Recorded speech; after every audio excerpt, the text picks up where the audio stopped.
Hey, it is your buddy, Peace and Harmony with you here today. Much love going out to all the beautiful, empowered harmonizers. We're zooming in and focusing in on a really important topic, and that is how to stop the cycle of abuse. If you've been in a relationship with someone who is narcissistic or psychopathic or has an anger control problem, or a reputation problem, a needing to be in the spotlight problem, they've got a one-upmanship issue. They're always sort of loud and boisterous and trying to get attention, even if it's negative attention. These people can be very destructive to be around. The problem, though, is in the beginning, these people who need all this attention, they need a lot of ego interaction, ego stroking. They need for people to be impressed by them. And then there becomes the jockeying for their approval. I want them to look highly upon me. I want to get their approval. Then we get the beginning of the people pleaser pattern and cycle, and then the tension and release cycle continues. The narcissist, the psychopath, the person with an anger control problem, a reputation problem, a one-upmanship problem, the one who wants to be the one, the only one, the best, the one who gets all the attention.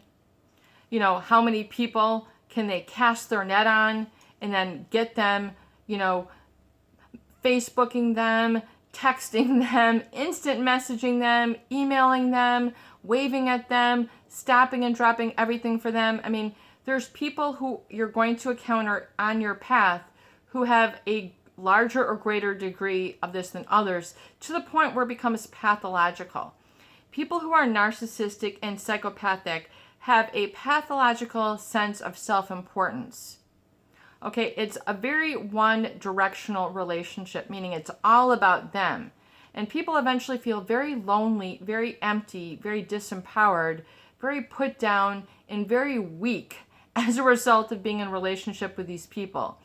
Either through the sundry things that they say or do, or violation energy, that sort of cross over your boundaries, make you feel like you don't exist, you don't have any interest, you're not good enough, you don't have an I am, you don't have a shred of dignity, you don't have a shred of value, you feel that you are sort of crushed and crumbled by the things that they say or do or don't say or don't do.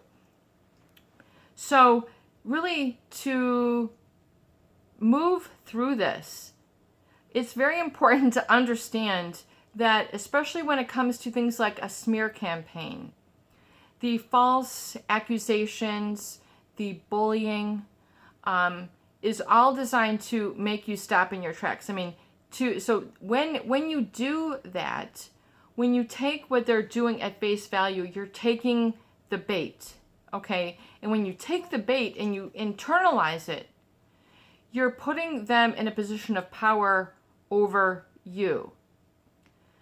And even if you've done that in the past, it's okay, don't worry about it. What's done is done. What's in the past is in the past. What's important is to come to the present, the here and now, and to reduce the gap, meaning from where you want to be and where you are. So when you're in a relationship with these people, oftentimes, the longer you are, the greater the gap that you feel in your life between your gut, where you want to be, how you want your relationships to be, how you want your profession to be, how you want your love life, where you're going, what you have. Everything really can be defined by that. So there's this really feeling of lack of alignment or a lack of personal empowerment, because you have to be a counterforce to their force. So you're playing their game, in other words. There's all sorts of many levels to it, but it's very important that you understand that you take your own game to the next level and you transcend. So you stop buying into their bullying. You stop feeling afraid in their presence. You don't allow them to fear, to cause you that fear and that fight or flight and that sort of anxiety or negative self-evaluation, that negative validation that these people tend to pound into and hound into other people through the things that they say, the things that they do, the sort of quips that they'll make sort of under their breath, but people have fallen for it before, so it's hard to stop sort of midstream, but you can do it. Oh, you're such a dum-dum, you're such a, they might, call you little, they might, my little bum bun, oh, my, it's gonna be okay. It's okay, sweetie. The things that they say, in other words, insinuating that you don't know what's up. Even though you do know what's up, there's this insinuation, sort of perpetual, living according to their definition, how they define you. Do not be defined by this person. Even if you've made that mistake, that, you've been in their family, you've been their spouse, you've been their colleague, you've been their coworker, you've been their neighbor, you've allowed them to put a stamp on your I am. Remove the stamp. However it is that they've defined you, short, fat, tall, skinny, blonde, brunette, rich, poor, however they've defined you, remove all those definitions. No one can define you unless you give them your permission. So it's important to relegate the power to within you and stop externalizing your power. Stop giving it away. Stop allowing people to take credit for you where credit is due to you. Stop falling for their excitement, their thrill, their ego, their fluff and stuff, their game, their tactics, their antics. Especially when it comes to the smear campaign, it's how do you right that wrong when they're talking about you behind your back, or not treating you with the respect or the closeness or intimacy that you deserve, starving you for attention. When they starve you out, eventually you're starving, and you're just like trying to get any sort of validation or reclaim your goodness that you've given to them in the past and sort of rescue them. In other words, in order for our relationship to work, I have to rescue you. I have to accept your lies. I have to cover up for you. I have to disown my feelings. I have to stop, what I'm doing and take care of you.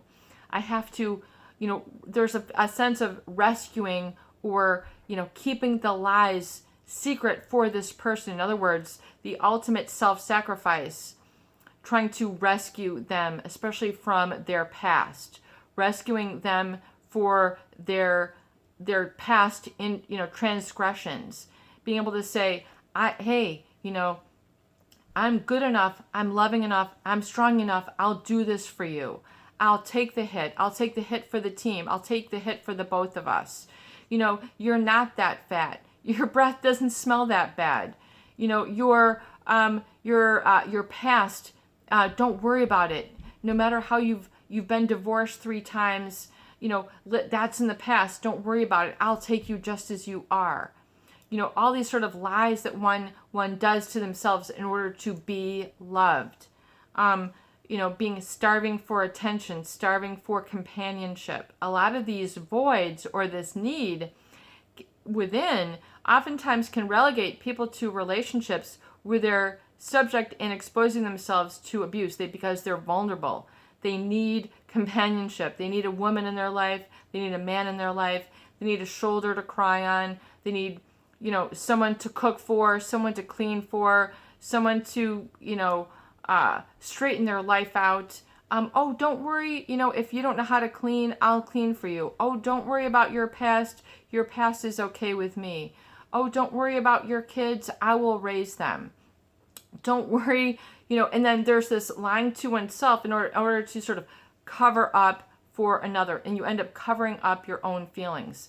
This oftentimes can lead to what feels like a smear campaign or them triangulating you behind your back. In other words, they don't change their ways. The pattern continues.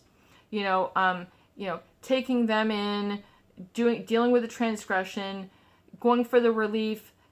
That cycle continues. So you need to break the cycle. You need to stop that tension and release, and being able to own your truth and being able to be accountable to yourself and to say, you know what, maybe I am stooping too low.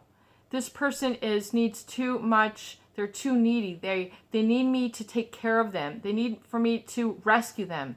They need for me to lie to them. They need for me to love them even though they're mistreating me. Even though they don't allow me to make any decisions. They don't allow me to speak up. They don't allow me to get my own job.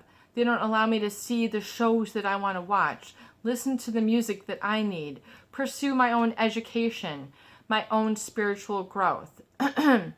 So you need to break that cycle and stop covering up, stop rescuing, stop, sheltering the people who are parasitic, because the narcissist, there's a parasitic nature.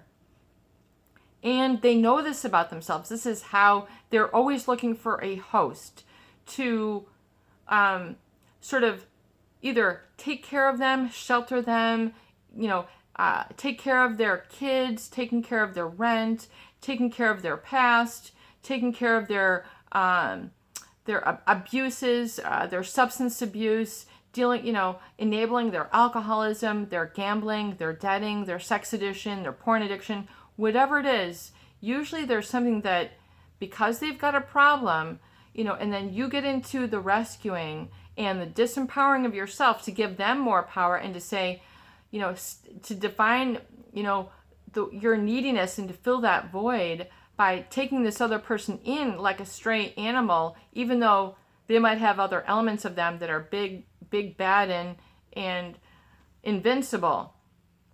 You have to be accountable with the truth and be accountable to yourself and realize that you don't need to take the hit. You don't need to take the mistreatment. You don't need to take the talk behind your back. You don't need to take the smear campaign. How do you deal with it? Well, you deal with it by disengaging and doing whatever is necessary to stop the cycle, stop the pattern, do a pattern interrupt. If they're in your house, get them out of your house. If they're in your workplace, move or, bring the attention to a department head.